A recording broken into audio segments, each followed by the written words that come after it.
Hello, and welcome to another installment of Reuben's Corner. This book is on voice lessons for parents, what to say, how to say it, and when to listen. I'm doing this book by Wendy Mogul. That was the author, Wendy Mogul. I'm doing this book because I do one book per month that is focused on family, marriage, or relationships. Well, at least one book. Minimum of one book. So this was one on parenting, and I wasn't quite sure what to expect, but I figured it's about learning how to talk to your kids, and I know I could do a better job of that. So this is going to be short. I didn't have a lot of takeaways. I'm not trying to make this a review of the book. This is supposed to be a summary, really. But I didn't get a ton out of this book. It was not a short book. This was somewhere between 11 and 12 hours long, and I didn't get a whole lot of nuggets out of it. But here's what I did get. One interesting point was that overuse of food pouches for little kids can actually lead to developmental speech delays because chewing your food and moving it around in your mouth develops skills with the tongue and the mouth that are needed for proper speech.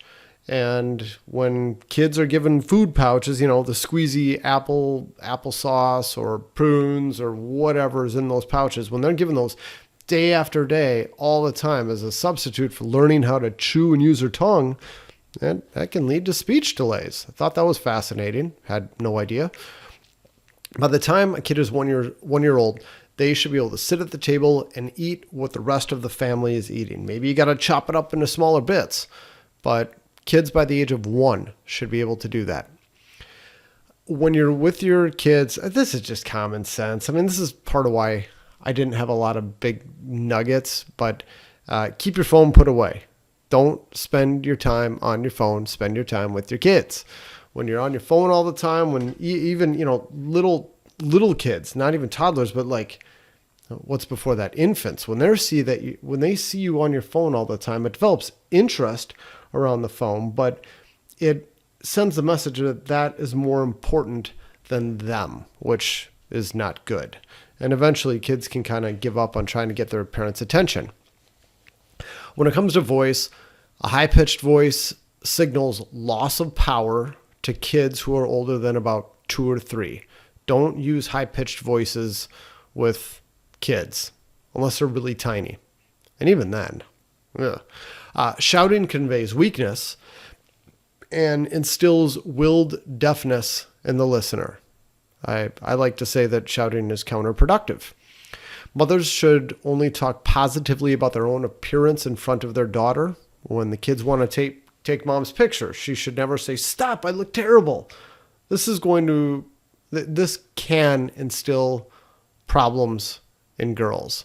There's a lot of other books that talk about girls' image, so many other ones, and this one just kind of scratches the surface, which is why I didn't have a whole lot of takeaways here. The author advises parents to let their daughter be when it comes to clothes, hair, and food, which will give them more power in other departments that matter more. And I don't know. Okay, fine. The author says that parents argue way too much about stuff in children's lives that's not going to really matter.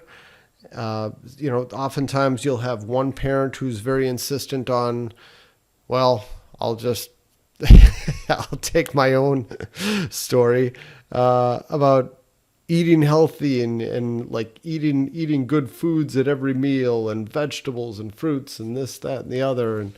And then you may have another parent who says, look, let's not make such a big deal about this. And the author's saying, yeah, don't make such a big deal about it. The kids are going to live unless like you got growth issues or something. Just kind of let it go. Parents, the harm caused by parents getting in conflicts over these things is much worse than what actually happens to kids. So quit arguing about stuff. That was probably my biggest takeaway from the book. And then where the author kind of lost me and I kind of stopped, I don't know, I kind of tuned out, I feel like, after this, and I quit taking notes, was on the section about grandparents. This was advice to grandparents where They said if you're a grandparent, you're getting kids for the weekend or something, the parents are going to give you a big list of stuff that you need to do, rules to follow and all that. You should look over the rules. You should read them carefully in front of the parents, nod and ask questions. And then as soon as the parent's gone, throw it away. Yeah, because kids are bilingual when it comes to rules. And they learn very quickly that it's okay that you can have one set of rules in one place and another at another place, and you can have different sets of expectations. And kids are perfectly fine having two sets of rules to follow, and there are no negative consequences. And at that point, I just kind of called BS, and I said, I thought, I don't know. I don't think this author knows what they're talking about. This is crazy. I'm not buying it. And yeah, that's the book. I don't recommend it. If you want some good parenting books, I would start with How to Raise an Adult. I'd start with that one, and I have so many other fantastic books that are worth reading over and over again. This is not one of them. That's it.